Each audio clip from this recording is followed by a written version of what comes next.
This is a formality. I wear the badge, so I am the law. You can bang that gavel all you want. I'm still walking out. They say justice is blind, but here in District Court 4, justice isn't blind, it's terrified. Everyone knows the unwritten rule of this city. If you wear a police badge, you don't just enforce the law, you are the law. And no one believed that more fervently than Sergeant Marcus Thorne. Marcus Thorne, known to the streets as the Tank, sat at the defense table as if he were lounging in his living room watching a football game. He didn't sit upright. He leaned back, legs stretched out, his polished police boots crossed in defiance. His uniform was stretched tight over massive muscles, and the gold badge on his chest caught the cold fluorescent light like a warning, "Don't touch me." Opposite him was Elias Vance, a 22-year-old music student with a bruised face and a cast on his left arm. Elias looked small, shrinking inside an old, baggy shirt. He kept his head down, staring at the floor, his trembling hands twisting a crumpled tissue. Elias was the criminal in Thorne's eyes, charged with resisting arrest and disorderly conduct. But anyone with eyes could see the absurdity. It was a wolf suing a sheep for breaking its fang. Thorne was laughing with Greg, the police union lawyer, a heavy-set man with a permanent smirk. "Don't worry, Mark," Greg said loudly, ensuring the whole room heard him. "This is just a formality. Boyd has a reputation for being tough, but the old man isn't stupid. He knows who keeps this city from burning down at night." Thorne smirked, chewing his gum loudly, a crude sound echoing in the solemn space. He glanced at his tactical watch. "I ain't worried," Thorne drawled, his voice thick with cigarette smoke and contempt. "I've put away tougher guys than this punk before breakfast. Boyd will tap that toy gavel, give the kid probation if he's lucky, and we'll be grabbing drinks at O'Malley's by noon." He was too confident, arrogance wrapped around him like invisible armor. He thought Judge Boyd was just like every other magistrate he'd encountered, men willing to turn a blind eye to police brutality in exchange for political support. But Thorne had made his first mistake, and it would be his fatal one. He had underestimated the man about to walk through those oak doors. "All rise." The bailiff's voice cracked slightly with tension. The door to the judge's chambers opened. The atmosphere in the room shifted instantly. It was no longer the stifling heat of summer. The air became cold and sharp, like a blade. Judge Boyd entered. He didn't walk fast, nor did he walk slow. He moved with the gravity of an approaching storm. His black robes were immaculate. His eyes, behind wire-rimmed glasses, scanned the courtroom like a laser, recording every detail: the bruises on Elias's face, the fading smile on Greg's lips, and most importantly, the slouching posture of Marcus Thorne. Everyone in the room stood at attention. Only Thorne rose slowly, reluctantly, as if he were doing the court a favor. He was still chewing his gum. Judge Boyd stopped at the bench. He didn't sit immediately. He stood there, hands resting on the high wooden desk, his eyes locked onto the massive officer below. The silence stretched for 5 seconds, then 10. It became so heavy you could hear the hum of the air conditioning. "Sergeant Thorne," Judge Boyd's voice rang out, deep and resonant, filling every corner of the room without a microphone. "Is there a problem with your legs? Or is that badge on your chest so heavy it made you forget how to stand at attention in my courtroom?" Thorne paused his chewing. His smirk faltered for a second, but his entitled instinct kicked in.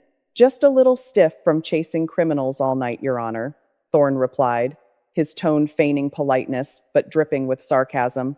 "Knees aren't what they used to be." Lawyer Greg chuckled low in his throat. Judge Boyd didn't blink. His face remained as cold as granite. "Then perhaps you should sit down," Boyd said, slowly taking his seat. "Because by the time I am finished with you today, Sergeant, you might find that your legs are the least of your problems." "Spit out the gum." Thorne froze. "Excuse me?" "The gum," Boyd repeated, opening the case file without looking up. "Spit it out immediately, or I will hold you in contempt of court before we even read the docket number."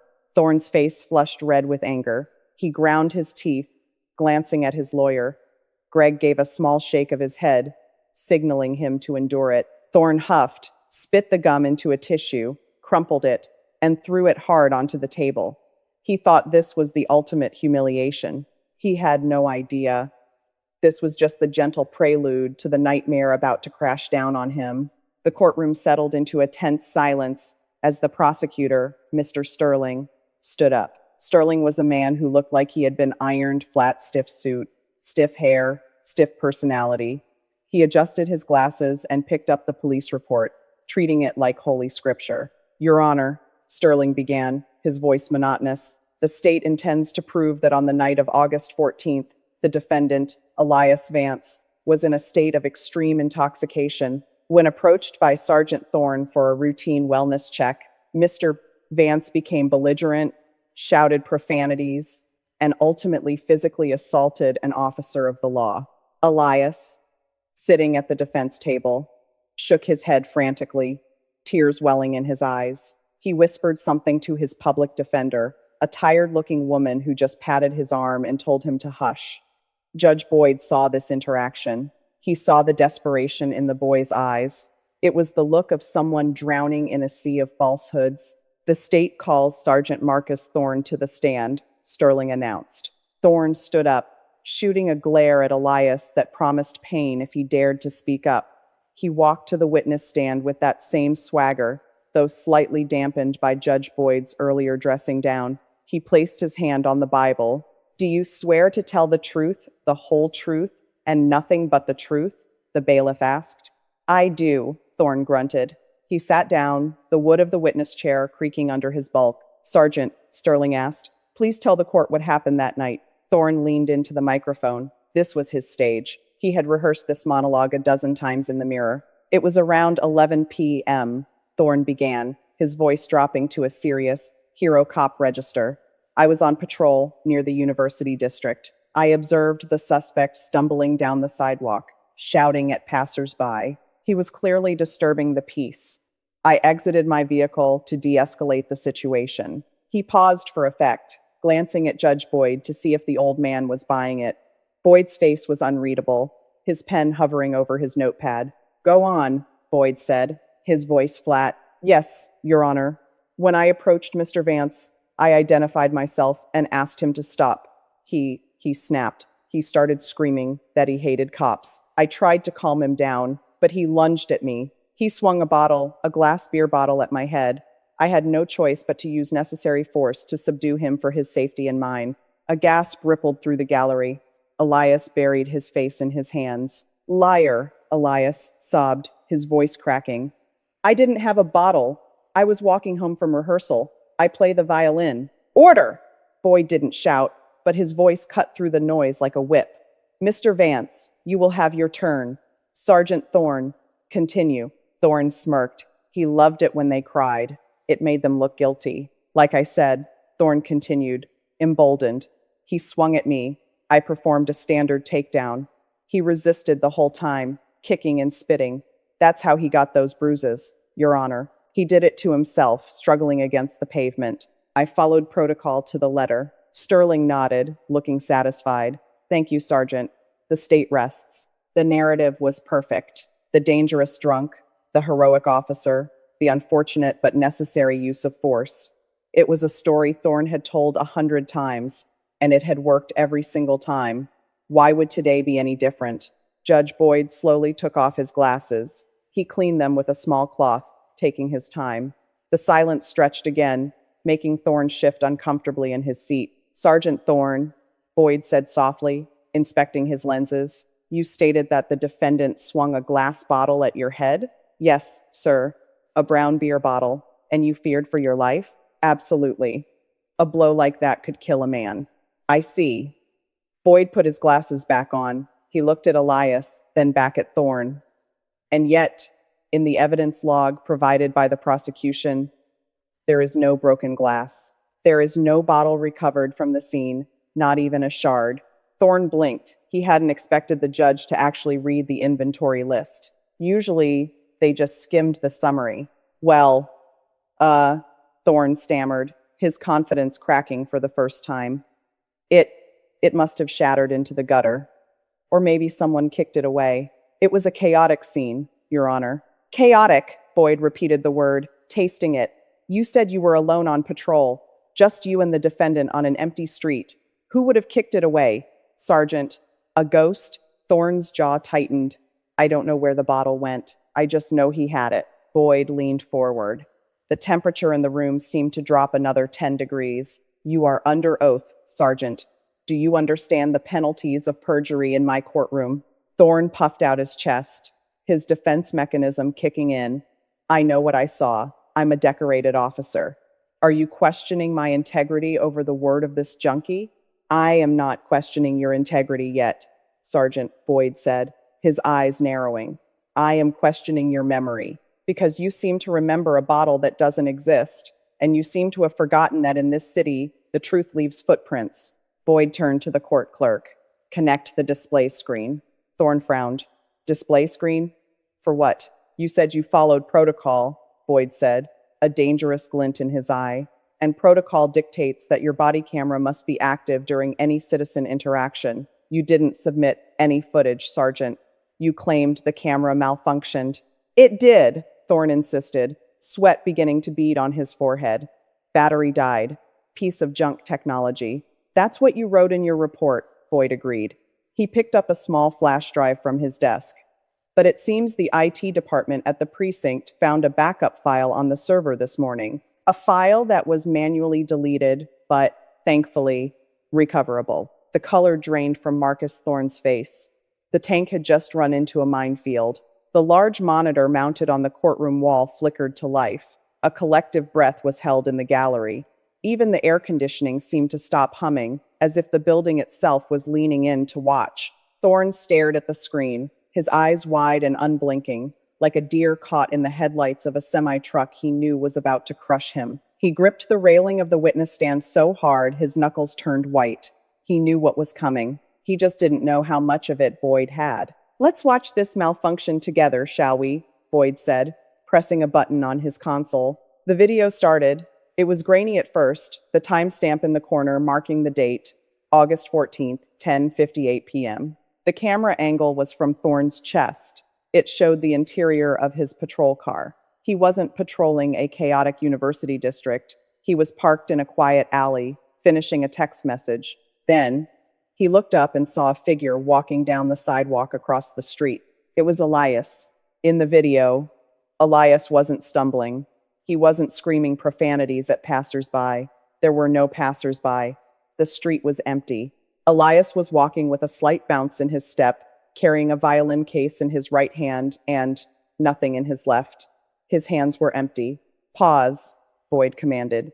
The image froze. Boyd looked at Thorne over the rim of his glasses. Sergeant, you testified under oath that the defendant was holding a brown beer bottle. I am looking at the screen. I see 5 fingers. I see a palm. I see air. Where is the bottle? Thorne swallowed hard, his throat clicking audibly. Maybe he tucked it into his waistband right before I engaged. Let's see, Boyd said, hitting play. On screen, Thorne's car engine revved aggressively.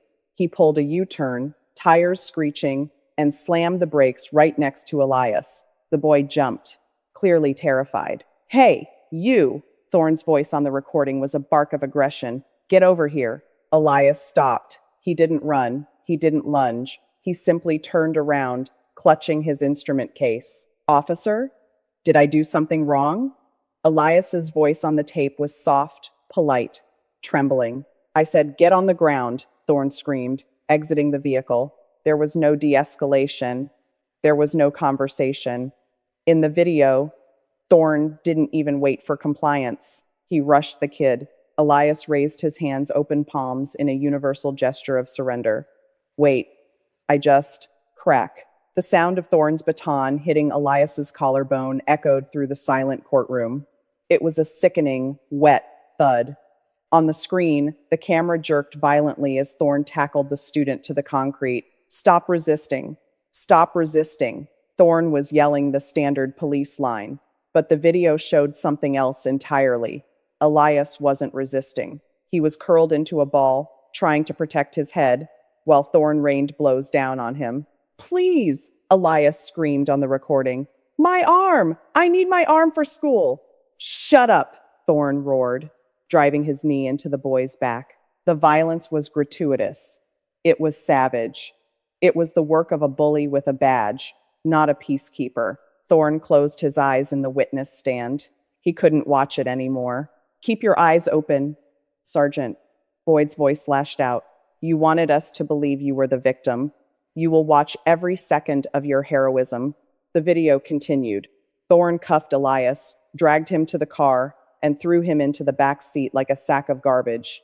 Then, the camera view shifted. Thorne stood outside the car, breathing heavily. He looked down at his chest, seemingly adjusting the camera. Stupid kid, Thorne muttered on the recording. Then, he reached for the power switch on the body cam. Delete this later. The screen went black. The courtroom was silent. Not the silence of peace, but the silence of shock. The public defender was wiping tears from her eyes. Elias was trembling, reliving the trauma. Judge Boyd turned off the monitor. He slowly turned his chair to face the witness stand. The look on his face was no longer cold. It was burning with a quiet, terrifying intensity. You lied about the bottle, Boyd said, counting on his fingers. You lied about the aggression. You lied about the de-escalation. You lied about the malfunction. And you lied about deleting the footage. Thorne opened his mouth to speak, to offer some excuse, some spin. Your Honor, you have to understand the context of the streets. The context, Boyd interrupted, his voice rising. The context, Sergeant, is that you saw a young man with a future, and you decided to break him because you were bored. You attacked a citizen you swore to protect, and then you came into my house and tried to use me as a weapon to finish the job. Boyd stood up. He loomed over the bench, casting a long shadow over the disgraced officer. Mr. Sterling, Boyd addressed the prosecutor, who looked sick to his stomach.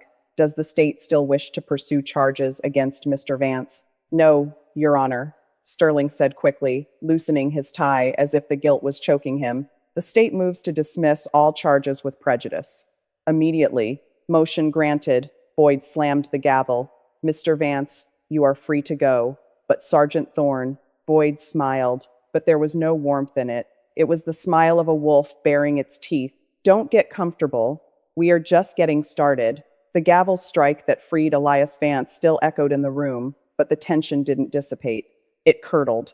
Sergeant Thorne stood up from the witness stand. He looked shaken, his face pale and sweaty, but the arrogance was bone deep. He smoothed his uniform, adjusted his utility belt, and glared at the gallery as if daring anyone to make eye contact. He turned to leave, aiming for the side exit reserved for law enforcement. Where do you think you are going, Mr. Thorne? Judge Boyd's voice was deceptively soft, like the quiet click of a revolver hammer being pulled back. Thorne stopped. He turned around, confusion warring with irritation on his face. Case is dismissed, Your Honor, Thorne said, his voice tight. I have a shift to finish. Unless you need something else? Oh, I need something else, Boyd said, leaning back in his chair. And let's be clear about one thing. Your shift is over, permanently. Thorne scoffed, a nervous sound. With all due respect, Judge, that's for internal affairs to decide. You don't have the authority to fire me. You are correct, Boyd nodded slowly. I cannot fire you, but I can ensure you never walk out of this building a free man again. Greg, the union lawyer, shot up from his seat. Objection. Your Honor, this is highly irregular. My client hasn't been charged with anything. You cannot detain him. Sit down, counselor, Boyd roared. The sheer volume of his voice made Greg collapse back into his chair as if his strings had been cut. Boyd turned his gaze back to Thorne. The judge picked up a new sheet of paper and uncapped his fountain pen. The scratching sound of the nib on paper was the only noise in the room. In my courtroom, Boyd spoke while writing, when a witness commits perjury, blatant, malicious perjury, directly in front of the bench, I do not need a prosecutor to file charges. I have the power of summary contempt, and I have the duty to act on probable cause of a felony committed in my presence. Boyd looked up. His eyes were hard as diamonds. Marcus Thorne, based on the video evidence we just viewed, and your own sworn testimony, which directly contradicted it, I am finding you in direct criminal contempt of court, but that is the least of your worries. Thorne took a step back. His hand drifted instinctively toward his hip, hovering near his service weapon. Don't even think about it, Boyd warned, his voice turning into a growl.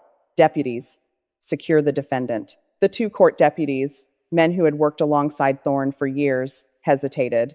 They looked at Thorne, their brother in blue, and then at the judge. It was a moment of paralyzed loyalty. Did I stutter? Boyd slammed his hand on the desk. He is no longer a sergeant. He is a criminal defendant who just committed perjury and aggravated assault in high definition. Secure him, or you will join him in the cell. The deputies moved. Reluctantly, but they moved. They approached Thorne. Mark, one deputy whispered, don't make this worse. Just turn around. Thorne looked at them, betrayed. You gotta be kidding me. This old man is crazy. I'm a cop. Not anymore, Boyd said cold. You are a menace. You used the authority entrusted to you by the people to beat a defenseless boy, and then you tried to use this court to bury him. You thought the badge was a shield? Today, it is evidence. Thorne's face twisted into a snarl. You can't do this. I demand a hearing. I demand bail. Oh, we are getting to that, Boyd said, stacking his papers neatly. Since you have just demonstrated a willingness to falsify evidence, intimidate witnesses, and manipulate the legal system, I find that you pose a significant flight risk and a danger to the community. Boyd looked at the court clerk. Enter the order.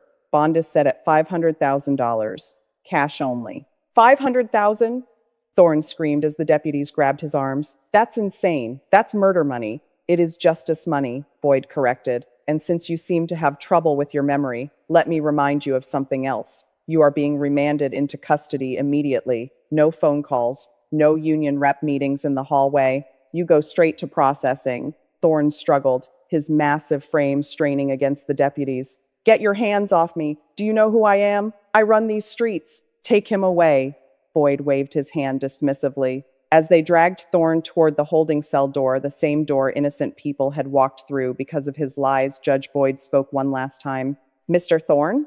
Thorne stopped, panting, looking back with pure hatred. You mentioned earlier that you put away tougher guys before breakfast, Boyd said, a hint of irony in his voice. I suggest you save that toughness. Where you are going to need it. General population doesn't take kindly to bad cops. The heavy metal door slammed shut behind Thorne, sealing his fate. The courtroom erupted, not in chaos, but in applause. The heavy steel door of the courthouse holding cell slammed shut with a finality that echoed in Marcus Thorne's bones. The sound wasn't like a car door or a house door. It was the sound of a world ending. For the first time in 15 years, Thorne was on the wrong side of the bars. Open this door, Thorne screamed, kicking the metal. Open it right now. This is a mistake. Get Greg down here.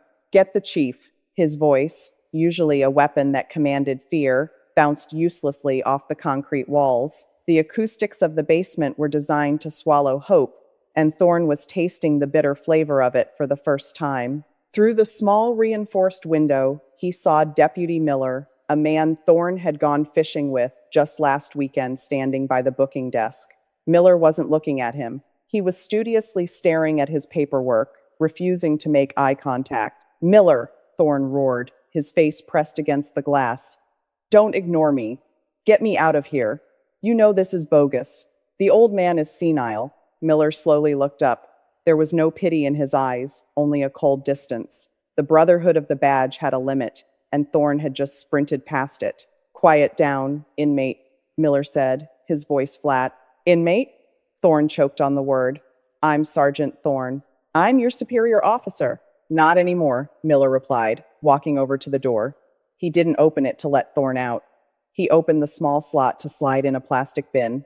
Strip, shoelaces, belt, tie, contents of your pockets. And the uniform shirt, judge's orders. You don't wear the department colors in the cage. Thorne stared at the bin. This was the ritual of humiliation he had forced upon hundreds of men.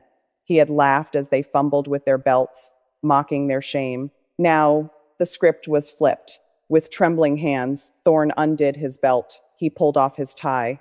Finally, he unbuttoned the uniform shirt that had been his armor, his identity, his godhood. Beneath it, he was just a man in a sweaty white undershirt, his gut hanging slightly over his trousers. Without the badge, without the gun, without the tactical gear, the tank looked deflated. He looked ordinary. He shoved the items into the bin. Miller pulled it back. Turn around. Hands on the wall, Miller commanded. You're gonna frisk me? Thorne hissed. Miller, I swear to God. Procedure, Mark Miller said. the use of his first name stinging more than the formality. You know the drill. Spread 'em. After the search, Miller uncuffed one hand just long enough to shove Thorne into the main holding tank, the bullpen. The smell hit him first. It was a cocktail of stale sweat, cheap floor cleaner, and fear. The room was lined with metal benches bolted to the floor, and it was occupied. There were 6 other men in the cell, men in orange jumpsuits waiting for transport, men in street clothes waiting for bail hearings. Thorne knew 3 of them. He had arrested them. The silence that fell over the bullpen was sharper than a knife. A man in the corner, sporting a fresh black eye and a split lip, looked up. It was Crazy Eddie, a local drifter Thorne had roughed up 2 nights ago for loitering. Thorne had broken Eddie's nose because he didn't move fast enough. Eddie squinted, tilting his head. A slow, toothless grin spread across his face. Well, Eddie rasped, his voice sounding like gravel in a blender. Look what the cat dragged in. If it isn't officer friendly. Thorne backed up against the bars, his hands instinctively reaching for a baton that wasn't there. Stay back, he warned, but his voice lacked its usual thunder. I'm still a cop. You touch me, you catch a felony. You don't look like a cop. Another inmate sneered, standing up. He was a large man with tattoos covering his neck. Thorne remembered him, Darius. Thorne had planted a baggie of weed on him last year to meet a quota. You look like fresh meat. Thorne's heart hammered against his ribs. He was locked in a 10 by 10 box with the ghosts of his own brutality. Miller! Thorne shouted over his shoulder, banging on the glass. You can't leave me in here. Put me in protective custody. Segregation, protocol says. Protocol? Darius laughed, stepping closer. Didn't you hear the judge upstairs? You threw protocol out the window when you beat up that kid. You're in general pop now, Sergeant. Thorne pressed his back against the cold steel door, trying to make himself small. The arrogance was gone, stripped away with his uniform.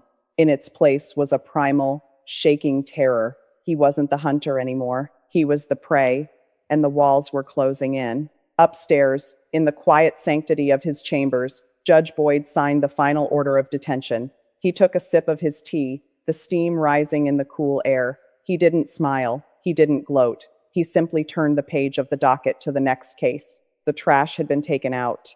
The system had been cleansed. But down in the dark, Marcus Thorne's nightmare was just beginning.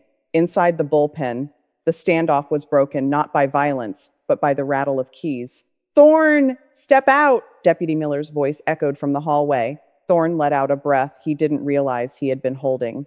He shot a look of triumphant relief at Darius and Eddie. See? Thorne sneered, his bravado flickering back to life like a dying light bulb. I told you.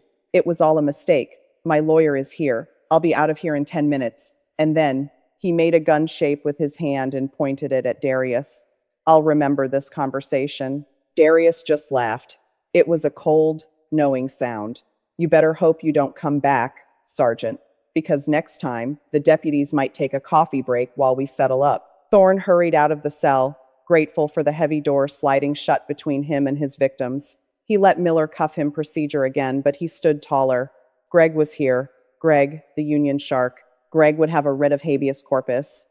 Greg would have Judge Boyd disbarred for judicial overreach. Miller led him not to the exit, but to the small, windowless attorney visitation room.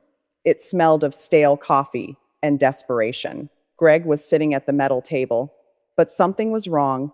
Usually, Greg greeted him with a firm handshake and a joke about the soft liberals ruining the city. Today, Greg didn't stand up. He didn't offer a hand. He was staring at his tablet, his face pale and sweaty. He looked like a man who had just swallowed a box of nails. Greg, Thorne sat down, rattling his chains. Thank God. Get me out of here. That lunatic judge set bail at $500,000. Get the emergency fund. Call the chief. Greg didn't look up. He kept swiping on his tablet. Greg? Thorne snapped. Did you hear me? I need bail. There is no bail, Mark, Greg said softly, finally looking up. His eyes were hollow. What do you mean no bail? The union fund. The union isn't paying, Greg cut him off. His voice was devoid of its usual slick confidence. I just got off the phone with the union president. They are invoking Clause 14B of the representation contract. Thorne blinked. Clause what? Speak English, Greg. Clause 14B, Greg repeated, his voice rising slightly. It states that the union will not provide legal defense or financial aid for acts committed with malicious intent or gross criminal negligence that are captured on undeniable video evidence. They are cutting you loose, Mark. Cutting me loose? Thorne stood up, knocking his chair back. I paid my dues. I protected those suits for 20 years. They can't do this. Greg turned the tablet around and slid it across the table. Look at this. Thorne looked. It was a news feed. Every major channel was running the story. Corrupt cop caught on tape. Judge Boyd drops the hammer. But it wasn't just the headlines. It was the video. The Bodycam footage, the one Thorne thought he had deleted, was playing on a loop. Millions of views in less than an hour. The comments were a landslide of outrage. The chief called a press conference 10 minutes ago, Greg said, rubbing his temples. He announced your indefinite suspension without pay, pending termination. He called your actions disgraceful and an isolated incident of a rogue officer. Rogue officer, Thorne whispered. I was following orders. I was keeping the streets clean. You were caught lying to a judge, Mark, Greg hissed. Do you understand what that means? Every arrest you've made in the last 5 years is now suspect. The district attorney is already talking about reviewing all your cases. You are radioactive. If I defend you, my firm loses its contract with the city. Greg stood up and began packing his briefcase. Where are you going? Thorne asked, his voice trembling. You're my lawyer. Not anymore, Greg said, avoiding his eyes. I'm here to formally notify you that I am withdrawing as counsel. You'll need a public defender. A public defender? Thorne laughed, a hysterical, broken sound.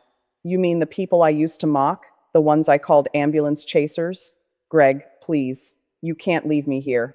They'll kill me in prison. Greg paused at the door. For a second, a flicker of something like pity crossed his face, but self-preservation washed it away instantly. You should have thought about that before you turned off the camera, Mark, or before you turned it back on. Greg knocked on the door.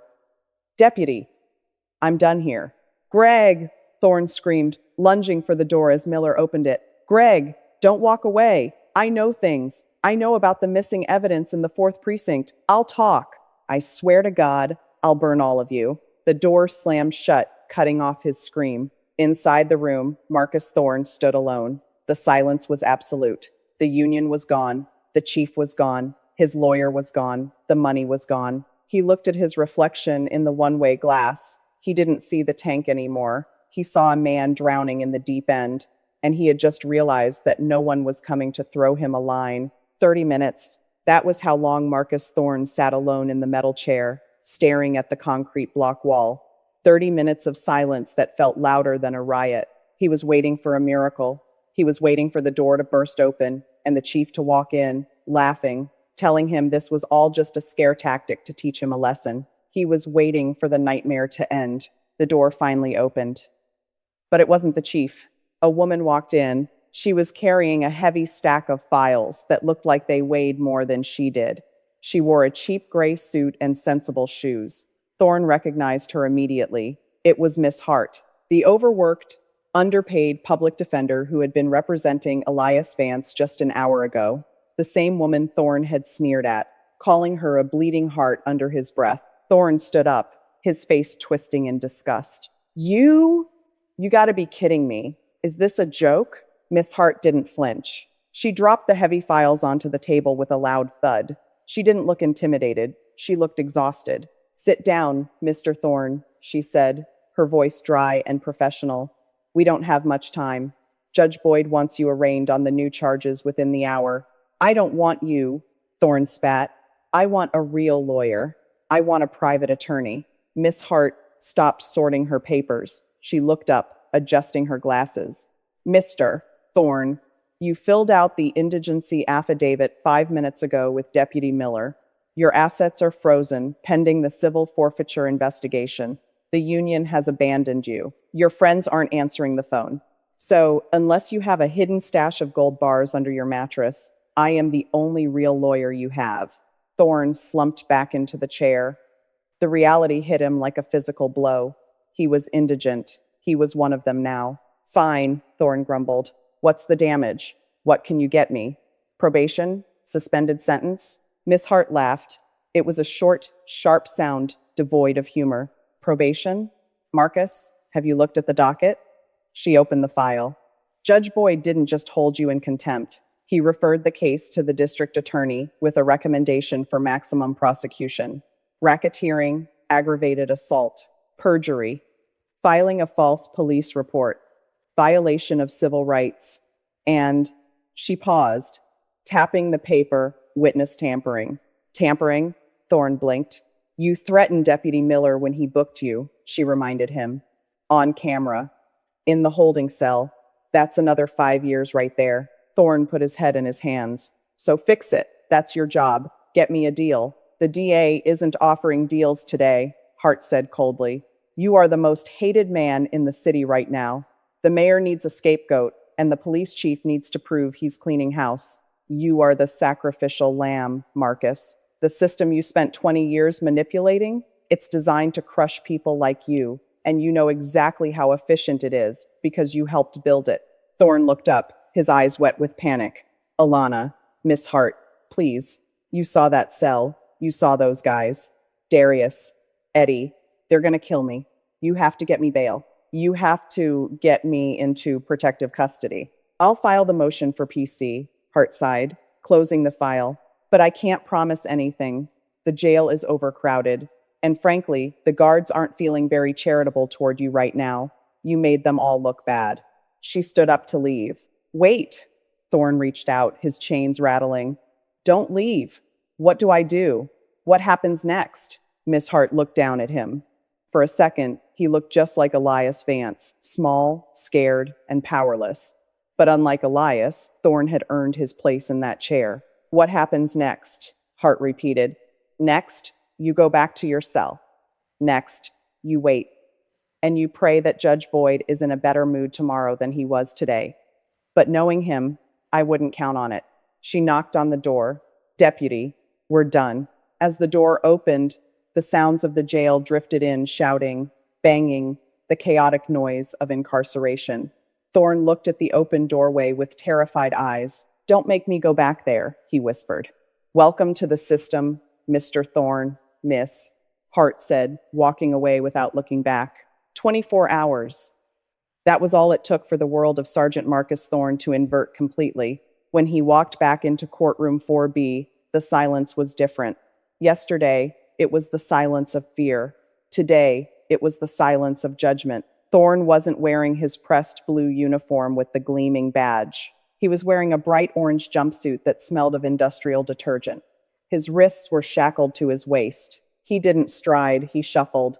The gallery was packed. Reporters, community activists, and in the back row, Elias Vance, holding his violin case like a shield.